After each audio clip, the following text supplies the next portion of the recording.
Bonjour Damien, est-ce que tu peux te présenter, s'il te plaît? Oui, je suis Damien Seguin, je suis le skipper de l'IMOCA Groupe Apicil, voilà, en route pour mon deuxième Vendée Globe. Alors raconte-nous, tu as un parcours assez atypique, tu vas grandir en métropole d'abord, loin de la mer, et puis c'est l'arrivée en Guadeloupe qui va te faire découvrir cet élément et tout ce qu'on peut faire dessus. Ouais, je pense que dans toutes les passions, il y a un élément qui est déclencheur, un moment particulier. Et voilà, pour moi, c'était à mes 10 ans, en 90, en Guadeloupe, sur les pontons de Pointe-à-Pitre. Et j'ai vu l'arrivée de la route du Rhum qui a été remportée par Florence Artaud. Et voilà, du haut de mes 10 ans, avec mon petit frère, ben, on s'est pris au jeu, on découpait les portraits des marins dans le voile et voilier, et on les collait sur des feuilles A4, et on allait à la chasse aux autographes sur les pontons. Et ouais, c'est un monde que j'ai découvert, qui m'a un peu fasciné, de voir ouais, ces grands marins, ces grands bateaux, ils venaient de traverser l'Atlantique en solitaire. Pour moi, c'était quelque chose de dingue. Je l'avais fait quelques mois avant en avion, parce que j'avais débarqué avec toute la famille, comme ça, en Guadeloupe. Et ouais, c'est quelque chose qui m'a fait rêver. Et puis je me souviens, je me suis promis qu'un jour, bah, je suivrai leur sillage. Et voilà, promesse tenue jusque-là. Mais ouais, c'était quelque chose que je découvrais complètement parce que bah, je suis né à Briançon, donc vraiment dans les montagnes. Mon papa était guide de haute montagne, ma maman était infirmière à l'époque. Et donc, ouais, mes premiers pas, je les ai plutôt faits dans la neige ou dans les cailloux en haute montagne plutôt qu'au bord de mer. Et alors à ce moment-là, tu te dis, je vais me mettre à faire de la voile. Ouais, comme ça, ouais. Faut dire que, ouais, comme on venait de débarquer en Guadeloupe, on pouvait plus faire les activités qu'on faisait gamin, de l'escalade, de l'hiver, du ski, etc. Donc, comme j'ai toujours été sportif et on a tous été très sportifs dans la famille, bah, on cherchait d'autres activités. Et bah, quand on est en Guadeloupe, forcément, on se rapproche un peu plus de l'eau et des activités nautiques. Et c'est comme ça qu'avec mon petit frère, on a commencé à faire de l'optimiste au club de voile de l'AVPP, les Amis de la voile de Pointe-à-Pitre, qui malheureusement n'existe plus. On a commencé l'optimisme sur un petit îlet en face d'îlet Cochon qui servait de ligne d'arrivée à l'époque de la route du Rhum. Alors tu en parles très naturellement, mais tu es né sans main gauche. Euh, Tu nous parles d'escalade, tu nous parles de bateau, parce que très rapidement, tu as appris à vivre avec, bah, tout simplement en faisant tes lacets le matin, comme tout le monde. Ouais, ouais, c'est vrai que la particularité, voilà, je suis né en 79 avec une agénésie, ça s'appelle une agénésie congénitale, proprement dit, c'est-à-dire sans main gauche, et ça a été la découverte à la naissance hein, par mes parents. Ils ne le savaient pas avant, les échographies n'étaient pas encore assez bonnes, et voilà, ils m'ont raconté des années après comment ils ont vécu ce moment, qui était assez particulier quand même, de découvrir que tu as un premier enfant comme ça avec quelque chose en moins. Et ils ont eu cette intelligence de se dire que voilà, je serais un gamin finalement comme un autre et qu'il n'y avait pas de raison de m'éduquer différemment. En plus, voilà, j'ai eu un petit frère et une petite sœur qui sont venus assez rapidement derrière, donc bah, toute la fratrie a grandi comme ça. Et alors, je ne vais pas dire que j'ai été protégé, j'ai pas été, enfin, en tout cas, j'ai pas été brimé dans ce que je voulais faire. J'étais plutôt assez hyperactif quand j'étais gamin. Et donc tout ce que j'ai voulu faire, j'ai essayé de l'entreprendre. Et puis voilà, mes parents ne se sont jamais dit, il faut faire attention, tu vas tomber, tu vas te faire mal, tu pourras pas faire ci ou ça. Et ils m'ont laissé faire, ils m'ont plutôt aussi poussé à certains moments. Et voilà, donc dès que j'ai su marcher, je pense que mon père m'a emmené sur un mur d'escalade en disant bah, débrouille-toi, moi je sais pas comment tu feras, mais tu trouveras la solution. Et c'était pareil prenez l'exemple des lacets de chaussures, mais c'était pareil.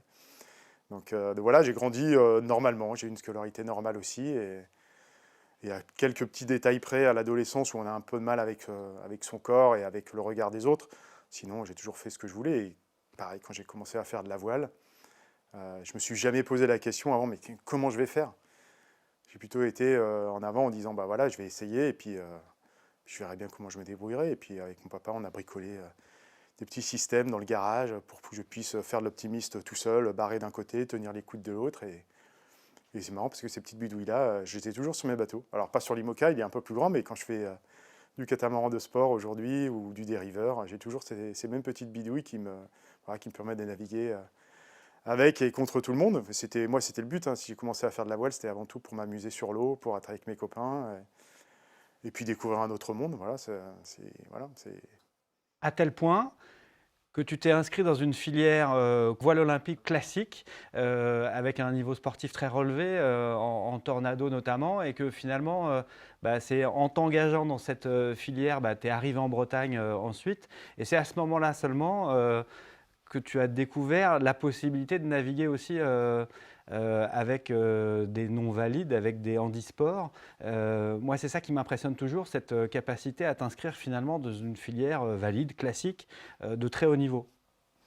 Ouais, je pense que c'est chose que je me suis jamais vraiment posé la question comme ça en fait.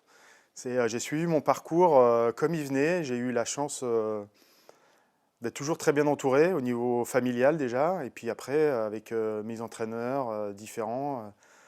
Donc voilà, après l'optimiste, j'ai fait du laser, j'ai fait du hobby 416 avec Thibaut Vauchel-Camus notamment, qui aujourd'hui lui aussi fait de la course au large. Et on s'amusait comme des fous en Guadeloupe tous les deux sur notre hobby 416. Puis on a été repérés comme ça par le centre d'entraînement qui ouvrait à l'École nationale de voile, sur une préparation olympique. À l'époque, c'est vrai, c'était en tornado.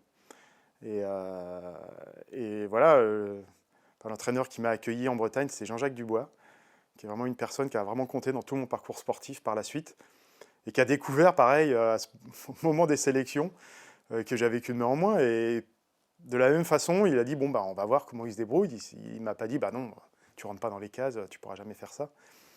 Et voilà, c'est comme ça que j'ai commencé à faire vraiment du sport de haut niveau. Donc d'abord en olympisme, et puis ensuite j'ai découvert le monde du paralympique un petit peu par hasard. À l'époque, mon bar s'était blessé en tornado, et je traînais à l'ENV, je traînais ma peine sur les pontons en me disant bah, comment je vais naviguer aujourd'hui. Et puis il y avait Philippe Ballet qui avait représenté la France sur les Jeux de Sydney en 2000, qui était venu avec 2 bateaux à l'ENV pour s'entraîner. Et puis il n'y avait pas de sparring partner. Il m'a dit bah, toi, si ça t'intéresse, viens essayer. Puis c'est vrai que le bateau était super joli, ce petit bateau paralympique. Et voilà, en fait j'ai pris, je ne sais pas si j'ai pris une claque, mais en tout cas j'ai pris conscience que bah, et d'une, j'avais un handicap, et que, bon, ça je le savais depuis longtemps, heureusement, mais qu'il y avait de la voile aussi pour les personnes handicapées, et que la voile était présente aux Jeux paralympiques. Et l'un dans l'autre, en même temps, j'avais envie de finir mes études. À l'époque, j'étais en STAPS et je voulais absolument. Moi, dans ma conception du sport de haut niveau, j'ai toujours voulu avoir un métier à côté, en me disant que ça pouvait s'arrêter du jour au lendemain aussi, et qu'il il fallait que je bosse au niveau des études. Donc, j'ai tout fait pour avoir mon CAPEPS. En même temps. Et donc voilà, cette période-là, ça me permettait de découvrir un nouveau support, de m'inscrire dans un projet de faire les Jeux en 2004 à Athènes, en paralympique, et puis en même temps de pouvoir terminer mes études. Donc j'ai eu mon CAPES en 2003 et j'ai fait mes premiers Jeux en 2004 à Athènes. Et à l'époque, ça devait être juste un one-shot, on va dire, l'opportunité de faire les Jeux, et ça s'est plutôt bien passé. Parce que je remporte une belle médaille d'or à 24 ans, c'était quelque chose de dingue. Et puis je me suis dit que je ne pouvais pas finir comme ça, qu'une médaille d'or, ça se défendait. Et donc je suis resté comme ça, 4 ans de plus, et puis 4 ans de plus, puis 4 ans de plus. Donc j'ai fait 4 Jeux paralympiques à suivre, et ça a été une aventure vraiment extraordinaire. Ouais. Alors, il y a la voile olympique, et puis en parallèle aussi, il y a toujours eu l'appel du large avec le Tour de France, notamment, où tu as beaucoup navigué. Raconte-nous voilà, cette dualité de la régate autour de trois bouées à la journée, et puis cet appel du large qui vient petit à petit et que tu vas aussi cultiver en parallèle de cette carrière olympique. Ouais, et en voile, j'ai toujours été un touche-à-tout. D'ailleurs, dans n'importe quel sport d'ailleurs, hein, mais en voile particulièrement. C'est-à-dire tous les supports qui me permettaient de naviguer, prendre du plaisir sur l'eau, d'apprendre, de découvrir soit la vitesse, soit la tactique sur des bateaux plus lents, etc. J'ai jamais hésité à faire un pas de côté pour aller m'essayer. Et voilà, après ma médaille d'or à Athènes, et ben, m'est revenu un petit peu voilà, ces années en Guadeloupe, et notamment voilà, l'histoire que j'ai racontée quand j'avais 10 ans, et la route du Rhum. Et je me suis dit, voilà, si un jour tu veux réaliser ce rêve-là de faire la route du Rhum toi aussi, bah, il va falloir que tu commences à faire du plus gros bateau. Et en 2005, j'ai commencé à faire un peu de Figaro, parce que c'était voilà, c'est l'école de la course au large. Et bon, ça a été un petit peu compliqué au début, mon entrée dans ce monde-là. Mais voilà, j'ai persévéré. Et donc j'ai fait du Figaro, j'ai fait la solitaire en 2006. J'ai commencé un peu à faire du classe 40 à suivre. Ma première transat en classe 40, c'était 2009. Et ce qui me permettait de préparer la route du Rhum en 2010. Donc 2010, je fais ma première route du Rhum, 20 ans après. Voilà, je réalisais mon rêve de revenir en Guadeloupe en course. tout seul sur un bateau. Et voilà, c'était une expérience assez extraordinaire. Et ça m'a conforté dans de tout le bien que je pensais de la course au large, c'est-à-dire que moi je me sentais bien tout seul sur un bateau, loin des côtes. Et donc je me suis dit, bah voilà, t'as qu'à poursuivre l'aventure. Donc pendant pas mal d'années, j'ai voilà, traîné mes guêtres entre la voile paralympique, avec des programmes qui étaient quand même assez chargés, les Coupes du Monde, les Championnats du Monde, les Jeux tous les 4 ans, et un programme course au large avec voilà, Jacques Vabre, Route du Rhum, etc. Donc des années plutôt très chargées au niveau navigation, mais voilà, moi j'ai kiffé cette période-là parce que voilà, j'étais plein d'énergie, j'avais envie d'apprendre et puis je me faisais plaisir surtout. Et à quel moment le Vendée Globe rentre dans ton spectre? Bah, au fur et à mesure, en fait. C'est pas le Vendée Globe, ça, c'était pas la course franchement qui me faisait rêver parce que je trouvais ça un truc beaucoup trop gros, beaucoup trop difficile. Et puis ça demandait voilà, aussi financièrement d'avoir des gros sponsors, etc. C'était une démarche beaucoup plus professionnelle. Donc il fallait du temps pour monter tout ça. Parce que même si mon parcours sportif peut être comme ça jalonné d'essais, de choses, etc., n'empêche que j'ai toujours été assez structuré dans mes démarches. Et j'ai toujours voulu avoir une progression assez linéaire. Parce que j'avais souvenir en 2005, quand j'avais été refusé sur la solitaire du Figaro, en fait, j'ai bien vu que quand même le handicap n'était pas perçu de manière si positive que ça. En tout cas, voilà, on se posait beaucoup de questions. On aimait bien mettre les handicapés dans une case et puis qu'ils restent gentiment là sans trop faire de bruit. Et puis moi, voilà, en gesticulant un peu, j'ai bien vu qu'il y a des gens qui n'avaient pas la même perception que moi des choses. Donc il fallait que mon parcours soit assez explicatif, en tout cas très pédagogique, je veux dire. Et donc, il ne fallait pas que je brûle les étapes.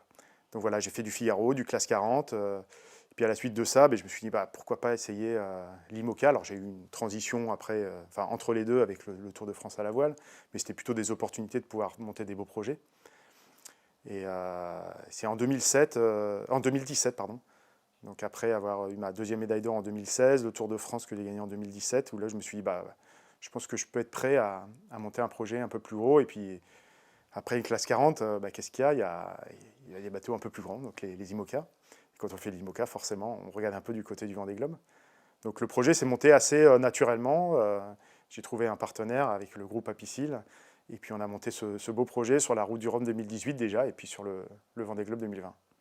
Et alors, quel accueil des autres marins? Tu l'as dit, ça a été parfois difficile de se faire une place pour être accepté au même titre que n'importe quel autre skipper dans la classe Figaro d'abord, et puis après, ensuite, tu as eu et tu as mené des combats assez régulièrement pour avoir les mêmes droits, même au sein de la Fédération française de voile pour les handisports que pour les valides.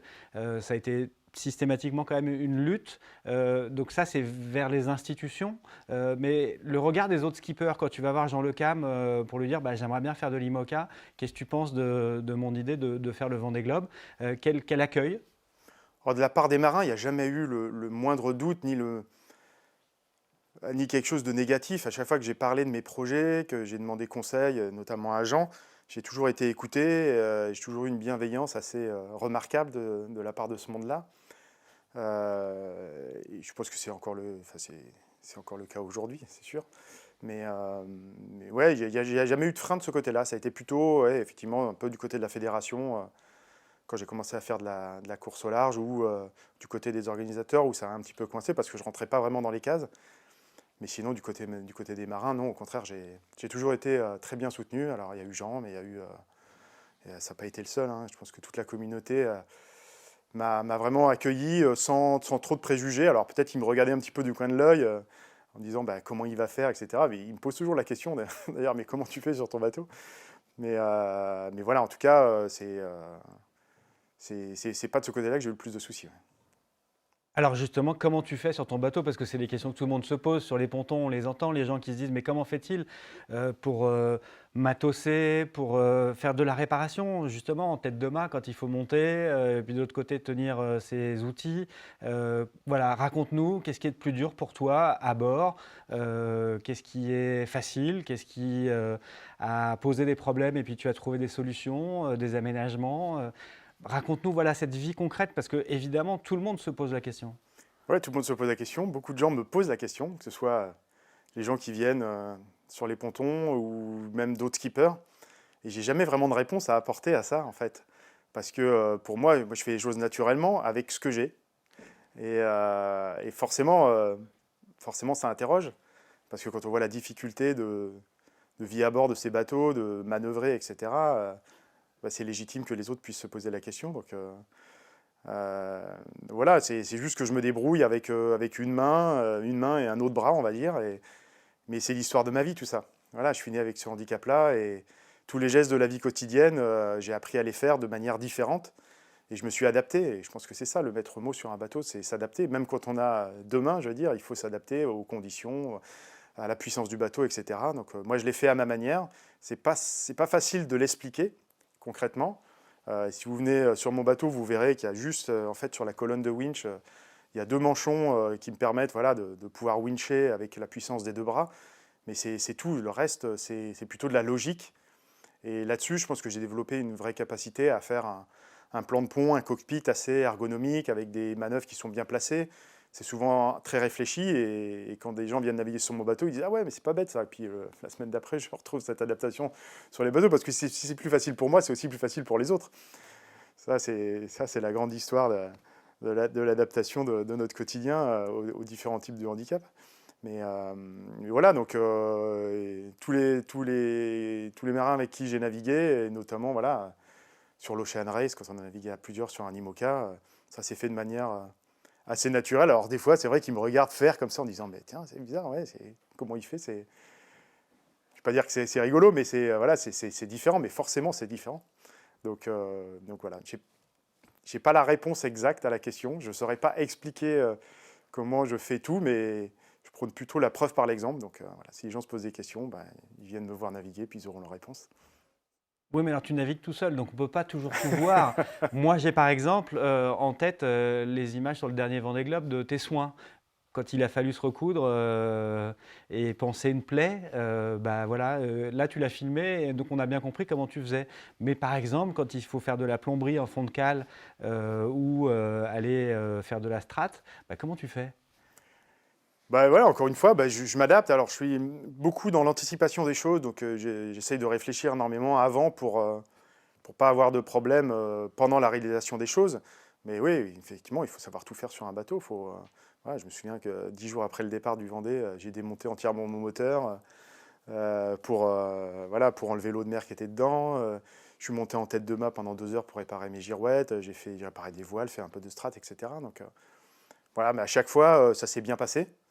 Et je pense que j'en aurai encore d'autres sur ce Vendée Globe qui approche. Et j'aurai aussi à inventer des nouvelles choses, mais je pense que la question se pose à tous les skippers finalement. C'est finalement comment on fait à chaque fois pour s'adapter à une situation qui est différente à tous les coups et qui demande une adaptation particulière. Donc c'est pas propre à une personne qui a une seule main ou un type de handicap, c'est propre à une réflexion générale. Et je pense que c'est ce qui m'a plu aussi dans ce sport-là, dans la voile. C'est un sport qui est éminemment mécanique, où il faut faire, et puis encore plus en solitaire, il faut tout savoir faire tout seul, il faut se débrouiller, il faut bricoler, il faut machin. Et puis voilà, c'est quelque chose qui me convient bien, parce que ça, je le fais de manière naturelle depuis que je suis tout petit. J'apprends à résoudre des problèmes. Voilà, donc quand il y a un problème, finalement, c'est pas quelque chose qui m'effraie, mais plutôt qui va me motiver. Et voilà, tous ceux avec qui j'ai navigué, ou toutes les équipes avec qui j'ai fait différents projets, et ils savent très bien que sur le bateau, je suis capable de tout faire. Ils ne se posent pas la moindre question sur ah ouais, mais non, mais là, Damien, il ne va pas réussir à le faire. Il va falloir qu'on essaye de réfléchir à sa place. Ça ne marche jamais, en fait. Donc, ils me délivrent des problèmes ou des solutions telles que eux les perçoivent. Et après, c'est à moi de m'adapter et de faire en sorte de réussir ce challenge à chaque fois, voilà, de réparer, de me soigner, de prendre soin du bateau, etc. Donc, mais c'est ça que j'aime bien, ça tient éveillé, hein, je peux vous dire. Bon, alors revenons à ce Vendée Globe 2020, première expérience, et justement tu as prouvé à tout le monde que c'était possible parce que tu as fait une super course sportivement. Ouais, oui, je pense que prouver que c'est possible,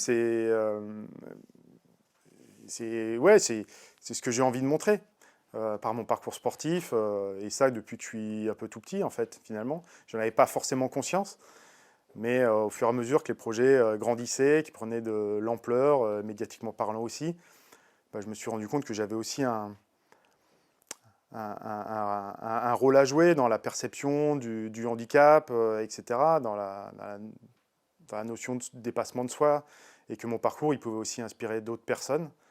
Et j'ai eu pas mal de témoignages de personnes en situation de handicap ou de parents qui ont des enfants en situation de handicap voilà, qui me suivaient à l'époque ou qui continuent à me suivre aujourd'hui et qui disent que bah, ça leur a permis de voir les choses un petit peu différemment. Et ça les a aussi aidés à avoir une autre perception du handicap et de ce qui était possible voilà, pour eux ou pour leurs enfants. Et c'est assez agréable d'entendre ça. Et voilà. Et bah, ce rôle de rôle modèle, moi, je le fais assez naturellement. Disons que voilà, et d'une, j'ai rien à cacher. Deux, c'est ce que j'ai choisi de faire, je l'ai vraiment choisi. Je ne suis pas contraint de faire ça. Donc je le fais vraiment avec plaisir. Et si ça peut servir à d'autres, c'est bien. Alors après, oui, j'ai été le premier dans beaucoup de cas. Le premier à faire la route du Rhum, le premier à faire le Vendée Globe avec un handicap particulier. Et on voit que ça a ouvert la voie à d'autres. Et ça, c'est génial, quoi. J'aime bien être le premier, mais je préfère pas être tout seul. Et ça, c'est la suite de l'histoire, c'est ça. Et quand on voit ce Vendée Globe-là, bah, on a doublé le nombre de personnes handicapées au départ. Voilà, il y a le Chinois Xu qui est là au départ. Sur la dernière route du Rhum, on était 4. Et ça, c'est super. Ça prouve que bah, la voie que j'ai ouverte, peut-être un peu dans la douleur à certains moments, et ben, elle est restée ouverte. La porte s'est pas refermée derrière. Et c'est peut-être plus simple pour eux aujourd'hui, mais ça, c'est bien aussi parce que franchement, il y a des moments où c'était pas simple à gérer cette pression-là aussi. Alors, quel souvenir tu gardes de ce Vendée Globe 2020? Bah, plutôt des bons souvenirs. Alors, on a un cerveau qui est plutôt bien fait, hein. On a plutôt tendance à garder en mémoire les bonnes choses et à évacuer les plus mauvaises, même si certains démons ressortent de temps en temps. Mais ça a été une aventure de dingue.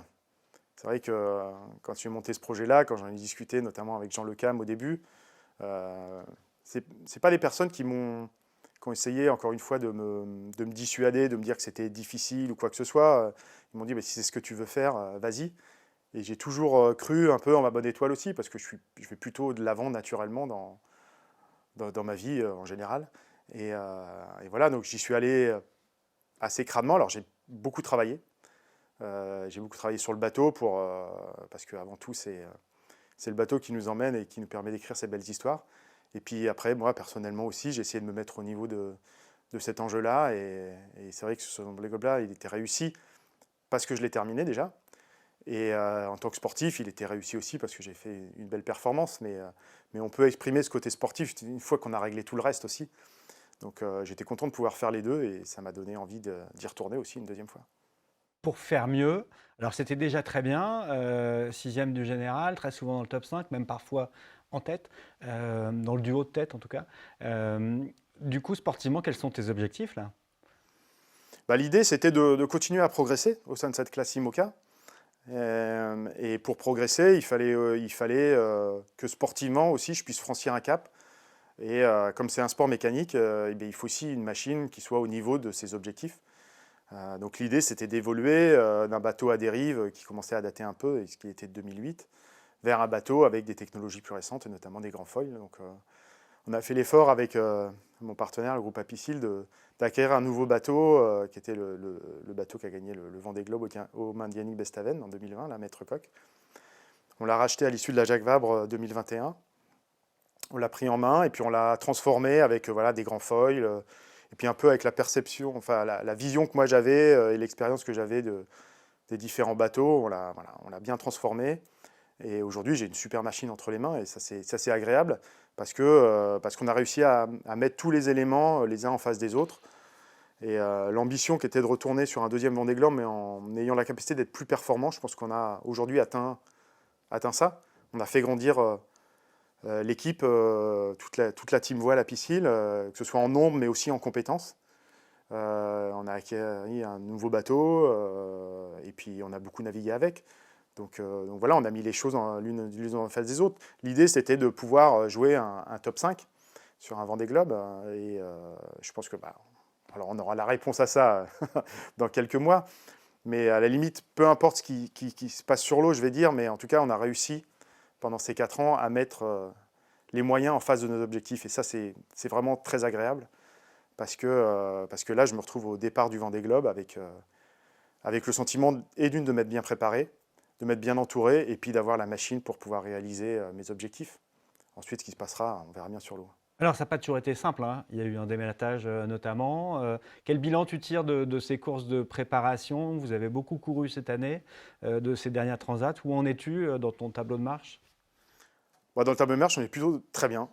On a le bateau qu'on voulait, dans l'état qu'on voulait, là, au Sable d'Olonne depuis quelques jours. Et voilà, je pense que ça n'a pas été si simple que ça de changer de bateau, de découvrir une nouvelle machine, de s'approprier cette nouvelle technologie avec les grands foils.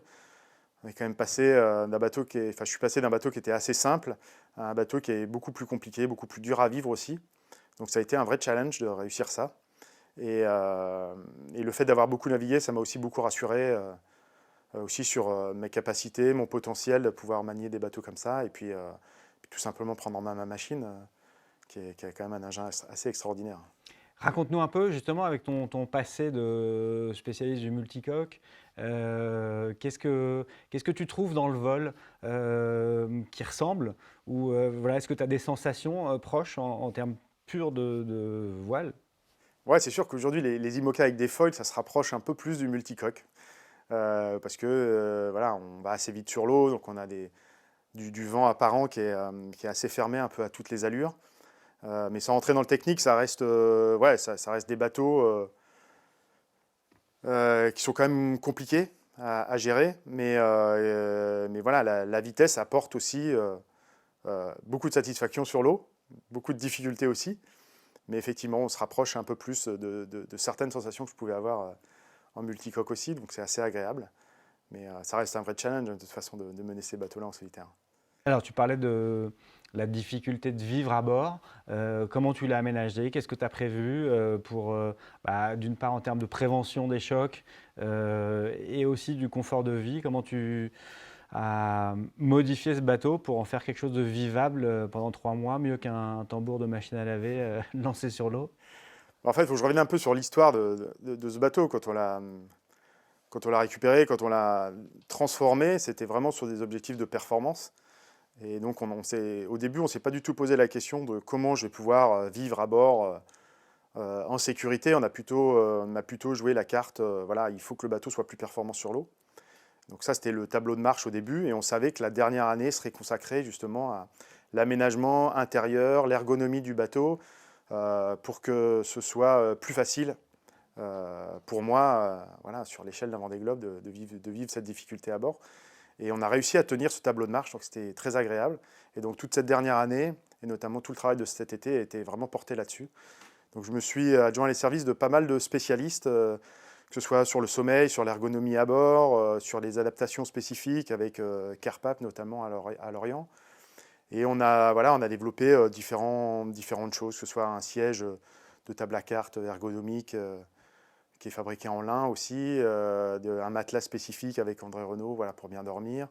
Et puis ce qui était très agréable aussi, c'est qu'avec le groupe Apicil, qui est un acteur dans le monde de la santé, il fallait aussi trouver un fil rouge au travers tout ce projet.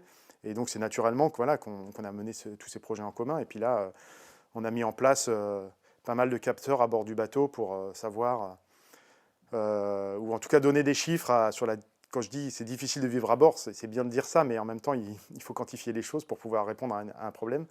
Donc on a réussi à quantifier un certain nombre de domaines dans lesquels on pouvait s'améliorer. Et on a essayé d'y répondre du mieux possible. Donc c'est vrai que ces derniers mois, ça a été plutôt un travail assez minutieux dans ce domaine-là. Voilà, j'ai hâte d'être sur le Vendée pour finir de tout mettre en place et tout tester comme ça. Et je pense que clairement, ça peut faire une différence en termes de performance quand on parle de course au long cours. Il y a un moment, la qualité de sommeil, la qualité de vie à bord, les chocs, etc., le fait de ne pas se blesser et d'être prêt à manœuvrer pour le bateau et puis en bonne santé, ça joue une grande part dans la performance. Donc je pense que tout ce travail-là va porter ses fruits. Il y a une sorte de tyrannie un peu de la machine sur l'homme, parce qu'il y a la tentation de la compétition permanente et du réglage permanent. Il y a tellement de facteurs sur lesquels jouer pour faire avancer le bateau plus vite. La météo est très chronophage aussi. Il y a des alarmes partout sur vos bateaux et un stress permanent. Comment on compose avec ça une vie à peu près supportable? Mais clairement oui, on peut vite dériver du côté ultra performance du bateau, en oubliant un petit peu comment l'homme vit dans sa machine, en fait, cette difficulté-là. Et on peut vite voilà, arriver dans quelque chose d'assez invivable et finalement qui vient à l'encontre de la performance. Et voilà, donc la marge de manœuvre, elle n'est pas si importante que ça, mais il faut viser assez juste. Et nous, on s'est attaché vraiment à ça ces derniers mois, à se dire, bah voilà, on va peut-être pas avoir la machine au départ du Vendée Globe qui est au top de la performance qu'on peut attendre d'une machine comme ça voilà, sur un tronçon de parcours donné, mais plutôt sur la longueur. Et là, le facteur humain, il rentre complètement en compte et il ne faut surtout pas l'oublier. Donc voilà, encore une fois, savoir bien dormir, savoir se reposer, être intellectuellement prêt au bon moment aussi, tout ça, bah, ça s'anticipe sur le bateau, ça se travaille avec des aménagements spécifiques, avec une qualité de sommeil, avec le fait de ne pas se blesser, etc. Donc c'est pas forcément le bateau le plus vite qui gagnera, je pense. Déjà, c'est le bateau qui arrivera. Donc il y a une notion comment dire, de résilience de la machine et de l'homme dans sa machine qui est quand même super importante à l'échelle d'un Vendée Globe. Donc voilà, j'ai beaucoup misé là-dessus. Et je pense que là, on forme un bon duo, là, mon bateau et moi. Ouais. Mais concrètement, ça veut dire quoi? C'est des règles de vie ou c'est juste des aménagements physiques? Il y a les deux, il y a des règles de vie parce qu'il faut s'imposer des choses, il faut s'imposer des moments particuliers où on va se reposer, où on va prendre soin de soi aussi. Et donc ça peut être des fois en concurrence avec la performance du bateau, la performance pure. Et puis après, voilà, c'est des aménagements aussi spécifiques. Je parlais du matelas, du siège de veille, etc. Toutes des petites choses comme ça qui sont dans le bateau et qui vont permettre de bien vivre à bord aussi et de trouver les moyens de se reposer, de prendre les bonnes décisions au bon moment, de travailler sa météo. Enfin bon, voilà, les domaines sont assez nombreux et assez incalculables sur ces machines-là, mais pour l'avoir vraiment vécu sur le dernier Vendée Globe, je sais qu'il y a une grande part de la performance finale qui se joue dans ces petits détails-là et il ne faut vraiment pas les négliger. Tu en as parlé plusieurs fois de ce sponsor Groupe Apicil avec lequel vous avez écrit une belle histoire. Et là, il y a quelques semaines, vous avez annoncé que cette histoire allait s'arrêter à l'issue de ce Vendée Globe. Sur le timing de cette annonce, comment toi ça t'impacte, comment tu te projettes dans la suite du coup, raconte-nous un peu. Bon, déjà, ça fait 8 ans qu'on est ensemble avec le groupe Apicil et on va boucler une deuxième fois la boucle sur ce Vendée-là. Donc c'est une histoire extraordinaire. Voilà, ils m'ont permis de faire de l'IMOCA, de participer à 2 super Vendée Globe. Et donc voilà, j'aurai de cesse de les remercier pour ça.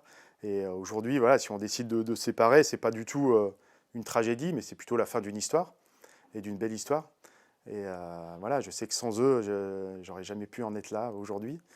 Et voilà, donc chacun va repartir, je pense, avec tous les bénéfices engrangés de ces 8 années de partenariat. Et puis chacun va écrire son histoire après de son côté. Moi, voilà, j'ai dit que je voulais continuer à faire de la course au large, à naviguer, à monter des projets. Donc ce sera sans le groupe Apicil, mais avec d'autres partenaires, j'espère bien. Et puis voilà. Et je pense que c'était 8 belles années et j'ai vraiment rien à regretter. Avant ça, il y a une super régate planétaire qui s'annonce. On n'a jamais vu un tel niveau sportif. Toi, l'amateur et le sportif de haut niveau, comment tu abordes cette course assez géniale qui est hyper alléchante pour nous, observateurs en tout cas? Ouais, la course est alléchante, c'est sûr. Quand on voit sur le papier les 40 skippers, les 40 bateaux qui sont au départ, ça fait plutôt rêver. Mais je pense que c'est l'évolution du Vendée Globe. Hein. Quand on regarde les 9 dernières éditions, bah, tout a progressé. Les bateaux ont progressé à chaque édition, les marins aussi. Et puis au final, voilà, le nombre de participants, le nombre de personnes qui ont envie aussi de participer au Vendée Globe, parce qu'il y en a bien plus que 40 au final, mais il n'y a que 40 places. Et donc voilà, c'est une course magique, elle est unique cette course-là, donc forcément, c'est un peu le Graal de la course au large. Et je comprends qu'aujourd'hui, on arrive là où on en est, à la photo actuelle, c'est-à-dire des super engins avec des super marins à bord. Et voilà, donc je pense que ça continuera à évoluer dans ce sens-là les prochaines années. Mais tu t'attends à quoi comme scénario? Bon, alors là, franchement, ça c'est c'est la question auquel je ne peux pas répondre. Le scénario, je ne sais pas comment on l'écrira tous ensemble sur cette édition-là. ce sera dicté par la météo, certainement. Voilà, c'est vrai que quand on regarde le plateau au départ, quand on regarde les dernières courses qui ont eu lieu, ça ressemblait plus à des vraies régates en traversant l'Atlantique, mais c'était que des traversées de l'Atlantique. Et c'est là toute la différence avec un Vendée Globe, c'est que là, on passe à un autre calibre, on multiplie par 4 quasiment la longueur et la difficulté. Et voilà, le sud, finalement, il n'y en a pas tant que ça sur le plateau qui ont déjà navigué là-bas, dans ces conditions assez particulières qu'on peut retrouver dans l'océan Indien ou dans l'océan Pacifique. Et là, il y a beaucoup d'expériences qui...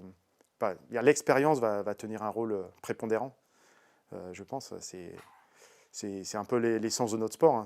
C'est vraiment un sport à expérience. Et quand on a navigué longtemps sur ces bateaux-là, quand on est allé plusieurs fois dans le sud, ça fait souvent la différence. Ouais, je m'en souviens sur mon premier Vendée, quand j'ai ouvert les portes du Grand Sud, j'y allais un petit peu à tâtons. Je ne savais pas trop à quoi m'attendre, même si j'en avais beaucoup parlé avec Jean. N'empêche que voilà, ça se découvre de manière assez brutale. Et pour l'avoir vécu déjà 2 fois, je pense que c'est quelque chose qui va m'aider. Et ouais, donc on verra bien comment ça se passera pour tout le monde. Ce que j'espère, c'est qu'on sera le maximum à passer comme ça dans le sud et puis pouvoir rejoindre la ligne d'arrivée. Ce serait une belle réussite qui montrera que finalement, avec la classe IMOCA, on a aussi vu juste en multipliant le nombre de courses, le système de qualification qui a aussi contraint beaucoup les bateaux, les sponsors et les skippers à se mobiliser pendant plusieurs années. Donc ça a fait des courses intermédiaires de très haut niveau, de très bonne qualité et une préparation optimale pour tout le monde. Après, voilà, j'espère que ça se traduira par une belle compétition sur l'eau. Le vainqueur aura forcément les appendices en meilleurs états que tous les autres, c'est ça l'idée globalement? En tout cas, chez les foilers, oui, c'est sûr. C'est sûr que tu vois la différence qu'on est capable de faire sur l'eau en vitesse pure quand on a un bateau à 100% de son potentiel, donc des foils aussi qui sont capables, enfin qui tiennent le coup et qui sont capables de continuer à faire voler le bateau au maximum. Oui, c'est sûr que celui qui arrivera au Sable d'Olonne avec un bateau en bon état et puis des foils en entier, il ne sera pas loin du podium, ça c'est évident. Après, combien il y en aura, on verra. On verra bien, mais c'est toute la beauté des sports mécaniques. C'est ça, c'est savoir aller vite, mais en préservant sa machine.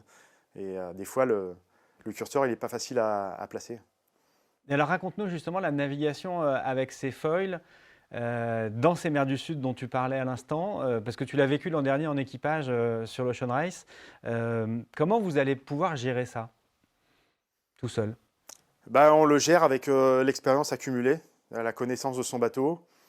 Et puis ensuite, on rajoute avec ça l'état dans lequel on se trouve, nous, physiquement, en tant que marin, en tant que skipper, et l'état du bateau à ce moment-là, et puis comment on se projette sur la suite de la course. Donc, c'est des choix permanents à faire sur est-ce que j'attaque, est-ce que je préserve mon matériel. Voilà, je parle beaucoup de curseurs à placer, mais c'est finalement la clé, elle est là en fait. C'est avoir suffisamment d'intelligence de navigation pour pouvoir gérer tout ça en live et puis un peu sur l'avenir aussi. Et ouais, donc il faut aussi avoir un petit peu de chance ou pas avoir de malchance, je ne sais jamais trop comment le dire. Mais ouais, encore une fois, c'est un sport mécanique et c'est sûr qu'on ne gagne pas avec une machine qui sera cassée à l'arrivée. Donc voilà, tout l'enjeu, ça va être d'aller vite en préservant son bateau. Alors concrètement, qu'est-ce que ça change les foils dans le Grand Sud?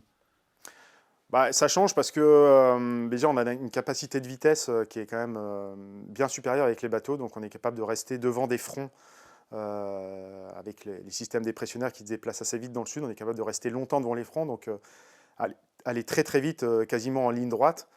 Et puis ensuite,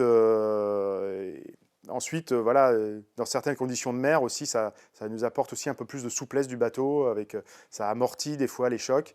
D'autres fois, ça les amplifie aussi avec la vitesse contre les vagues. Donc voilà, des fois ça joue avec nous, des fois ça joue contre nous. Et voilà, il faut savoir bien comprendre dans quel système météo on se trouve, qu'est-ce qui va venir par la suite pour savoir un petit peu voilà, comment se déplacer sur l'eau, quel endroit aller en fonction du vent, mais aussi en fonction de l'état de la mer qui est quand même assez primordial dans le sud. Des fois, on est même un peu coincé entre les deux. On ne peut pas aller trop vite parce que la vague devant, elle est un peu trop creuse. Le bas de la pente est un peu trop sévère. Et puis, on ne peut pas aller trop lentement non plus parce que sinon, la mer nous rattrape et ça devient assez catastrophique. Donc, des fois, on est un peu coincé comme ça en vitesse, mais il faut savoir jouer avec ça, avec ces moments-là, justement pour pas tout casser à bord et pour pouvoir préparer la suite.